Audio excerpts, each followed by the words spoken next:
Okay, so on the screen here, we have a reference page where we have 10 must-haves for Google Docs that I'm going to be highlighting today. I just put the link in the chat.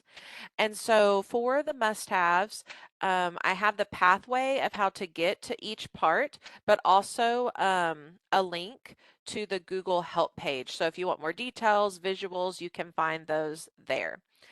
So the very first one that we're going to be looking at is templates for your doc. So I'm going to go ahead and open up a new window up here, and I'm going to use the 3x3 dots, the waffle, to open up docs here. And this is not something that I've used a lot in docs before. I usually just click blank document and start there, but they have a template gallery.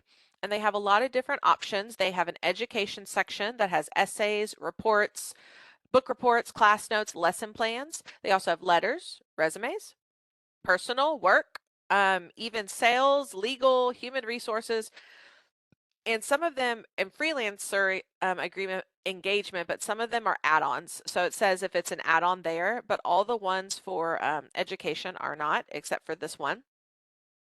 So I'm going to go ahead and choose one to take a look at. I like to start with a template because it gives you a starting point. You're not starting from scratch. It gives you a little bit of design that you can edit. And so that's what I really like about that. The first 5 must-haves we're looking at on that front page are actually all going to be from the file column. So I showed you how to go to Docs and choose a template from there, but the other way you can open up a template is go to New, File, New, and then you can choose from Document Gallery. So that's another way to get a new document and choose a template there, or you can just do a blank one. Moving down the file menu, the next place we're going to be looking at is the sharing. Sharing is really important with Google. One of the great things is the collaborative part of it, where you can share and edit and just easily send a link around for your document. So we're going to go to share with others.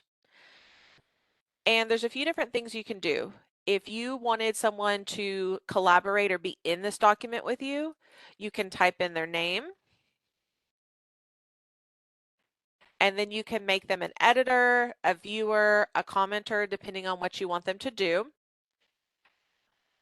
Or if you just want to share the document, you can change this, restricted, Goose Creek, or anyone with the link. So the document that I shared in the chat earlier, I put anyone with the link is a viewer. That way no one is editing what I have in mine, and I can just copy this link and anyone I send it to can view the document. If they want to make their own copy, that's perfectly fine. But sharing is an important part for Google Workspace. Now, a shortcut to this, I have a picture of it on the reference page, is you can just go straight to the share button. You get the same options, so it's just a shortcut for that. Now, for people who are new to Google Docs and they're moving from Microsoft into this, they worry like, how am I going to access my Word docs, or can I get this into a Word doc? And so the next thing we're going to look at is how you can download your Google Doc. You can download it as a Microsoft Word document. So if you make that choice, you go to download Microsoft Word, and then you can open it up in Word. So if there's a reason that you needed to do that, or you wanted to go do something else to it or share it in a certain spot and you needed it to be in a Word document, it is possible. For the most part, formatting stays the same, very similar. There are some changes, but for the most part, it's very similar. You can also open Word docs here in the open part. Another option is to download as a PDF. There's quite a few options, but these are the 2 main ones that I've highlighted on the must-haves. And I see someone else has joined. I'm going to copy and paste the reference page in the chat so you can have a copy of that. And here you can download it like any other PDF. So it's good to have those options, especially if you are a Microsoft person trying Google Docs for the first time. Okay, next thing we are going to look at is how to move your doc. Now, when I opened up this essay earlier, it went straight into my drive. And so if I wanted to move it to a different place, I would go to File, Move, and they've kind of updated this section here. They've added a few different options. They tell me my current location, which is my drive, and they even give me a button to go ahead and go straight to my drive. where I can see this essay that's sitting here that I opened up. Now, if I wanted to move the essay, one way to do that here is I can choose a different location. Now, the suggested ones, this is also more recent. These are the folders I've been working out of recently, so that's why they're suggested. I can move it straight into the folder, or I can even go deeper into the folder and see if I want to put it somewhere else in there. So I am going to move it to my Google folder. And now when I go to my drive, it disappeared, didn't really disappear, it moved into my Google folder here. So when I open Google, here is my essay now. So that's one way of moving it. You can also drag, if that's easy to do. If it's a folder nearby, or if it's something over here, you can just drag it over, or you can also right click and move it that way as well. So there's a few different ways of doing it. Another thing right under move, and this is our fourth must-have, is adding a shortcut. Adding a shortcut is a good option when you don't want to make a copy of the document, but you want it in two places, the exact same document. So if you add a shortcut, you get the same options here. You get suggested, you get starred, and you get all locations. Starred is kind of like your favorited ones, and then all locations lets you also choose a shared drive, a computer, or shared with me. So you have a few different options there. So say I wanted this essay to be shared with my team. I could go to shared drives, I could go to EdTech team drive, and I could add a shortcut there. That way my team can see it, but it's still in my drive. I also want to point out on the suggested that if it's a bad suggestion, you're like, you know what, I really don't want this listed on there, you can click the three dots and put it's not a helpful suggestion. So it just depends on if you want to do that or not. But since I did put my essay in my Google folder, I'm going to go ahead and add a shortcut to my drive so I can show you what that looks like. So now it's still sitting in my Google folder, but when I go back to my drive, now I have a shortcut. And I know that it's a shortcut because it has a little arrow pointing to it. The little arrow means it's a shortcut. It's located somewhere else, but I also want it located here. And that's kind of good if you're working out of this document. If you want it right in front of you on your drive and you want it in two places, it works. Say you're finished with it and you're like, you know what, I'm ready for it to just be in my Google folder. I can right click and move to trash.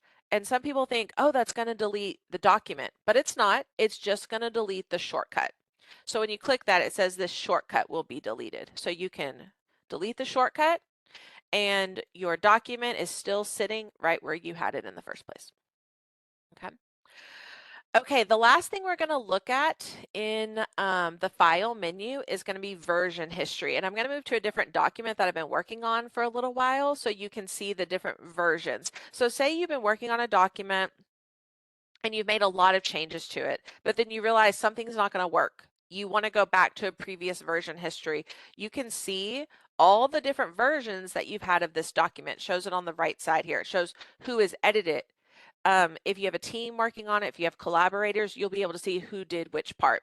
And so right now, this is what my doc looks like. But if we looked at some of the things I've done to the document, you can see that I have some additional words there. I have some tables there. And so if I wanted to use this version, if I'm like, you know what, I really like this better, I should have kept it that way, I can restore this version and it brings back how I had it, like this. Now say you change your mind again, it's no problem. You can change it to whichever version whenever you want to. If I want to change it back, I can. If I want to name this version or make a copy of this version, so I have two different ones, you can do that too. So I think that's a really good option to have that you're not going to have with Microsoft as much. So the version history is a big one. So we hit all the main things on the file menu, and then that's our first 5 must-haves. Our second 5 are going to be some things we're going to put into the doc and some tools. So I'm going to move to the insert column. There's 3 things I want to focus on that you want to make sure you can insert into your doc. The first one is image. Images are really important, whether it's something for your students, something for your teachers, something for your teammates. Pictures can have a lot of impact whenever you add it to your doc. You can upload from your computer, your drive, your photos, any of that. But my favorite one is actually search the web, because when you click on that, you get like a search engine right here on the right side. Let me go ahead and open that up again. Here you go. Right here on the right side. So if I'm looking for that essay was about, my favorite pet, if I wanted to change it to a dog, I can just search right here and I can insert this photo. So instead of having the internet browser open over here, I can just do it right here. And you have different options for your image. You can crop it, you can do the size, texture wrapping, color, all kinds of different things. You can resize it. You can also replace the image, gives you the same options there. So that's one of my favorite parts, is being able just to search right there for an image. The other thing, and this was new for me whenever I was doing working on this Lunch and Learn for tables. I've made simple tables before here, but I didn't know they had table templates.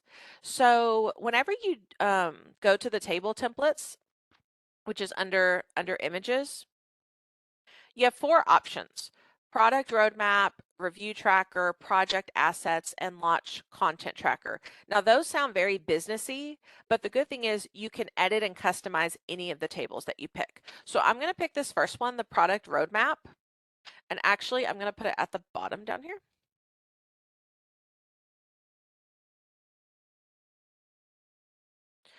So here it has project, but say I wanted to collaborate with someone on my team, instead I could put lesson plan. Notice that this is going to the next page and it's keeping those titles the same.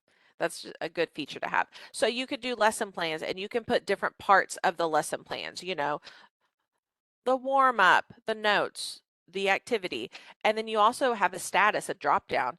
I've done a lot of drop downs in Google Sheets, but I hadn't used it as much in Google Docs. So I was really glad to see that you could edit this and you can customize. You can customize the colors, you can customize what it says, and you can even assign who is supposed to work on what. I'm supposed to work on this part, Lorinda works on this part, Myra works on this part, and then you can assign things that way. So this works really well when you're collaborating with a team, and there's 4 different types that you can choose from. The other thing I want to make sure you can insert in your doc are links. So this one's towards the bottom under insert, link, and here you can type what text you want, and then you can also copy and paste the link. Or another way that you can do that is you can actually highlight something in your doc already, and then you can go to insert and go to link. So you can do it either way, and you can copy and paste the link right in here. So if I copied and pasted this link, now it's a link. And links are really good, especially whether it's something for your students or for your team, that you have this one single doc that they can go to, but this link will go to this resource, this link goes to this other document, and it creates a hyperdoc where you have all these different things you can go out to, but it's organized in one place. So you definitely want to make sure you can do that. You can also just right click on it and you can edit the link, copy the link, remove the link. If you did a different word, you can do insert link here. So there's a few different ways that you can insert the link. But those are 3 things that you really want to be able to add: images, tables, and links, and that can really make the most of your document. Okay, now we're going to look at 2 tools. Now, I was not familiar with these 2 tools before the Lunch and Learn, so I'm really excited to share them with you. The very first one that I'm going to look at, they're actually here together. The first one's going to be Translate Document. So when you click Translate Document, it's going to make a copy of your document and you choose the language that you want it translated to.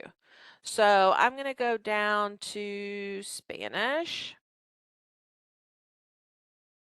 Here we go. And whenever I choose language, I hit translate, it creates a copy of it, a new doc, and it translates everything, all the words. So if you need something for your parents on your campus, or if you need something for a specific student, as a teacher or someone on your campus, you can make this copy in a different language to provide. Um, that could be helpful. And so you can choose all those different languages. And now if I go back to my drive, now let me refresh. Here is this translated copy. And it didn't change anything in my original copy. So my original copy stays the same, and you now have the translated one. So I thought that was a really good feature that has a lot of potential for what you may need on your campus or in your classroom. Okay, the next thing, the last must-have that we're going to look at is voice type in your doc. A lot of people do that with texting. They use the microphone on their phone to say out loud what they want in their text, and then it types it. So Google Docs has this feature. And I will say this, the voice typing and the translate, it's not in all of Google Workspace. The translating is specifically in Docs. So I just wanted to point that out. The voice typing is mainly in Docs. There's one feature in Slides, but it's just for speaker notes. So with voice typing, when you click on it, over here you have a microphone and you can choose the language. Now, this doesn't translate what you're saying. But if you picked Spanish instead of English, what it will do, it will use the proper letters and accent marks, but you have to be speaking in that language. So if I pick Spanish and speak in English, it's not going to translate it for me. But if I choose English and I click the microphone, let me move my, there we go. I click, and now it's typing everything that I say. So if you want to start out a document like that, you're just saying what you think, you're getting some ideas down, your students are writing an essay, you have that, it puts all the words on your document for you. And then you can just go back and edit it. Whenever you're finished talking, you can click the microphone again, and then it stops. And then this is where you can go in and edit. Notice there's no punctuation there. And so you'd have to add that part in, but it types what you say. And I wasn't familiar with that feature, so that was very exciting to see. A lot of people prefer that. And again, if you wanted to change the language, you could. You just have to speak in the language that you choose. Okay.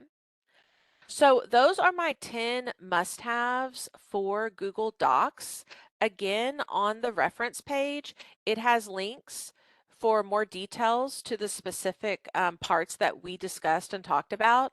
And also on the bottom, it says to learn more about Google Workspace for Education, visit Google Skillshop. So I put in this link because they have specific courses with more details that you can work through if you want to for all of Google Workspace. So I added that link at the end. So thank y'all for joining today.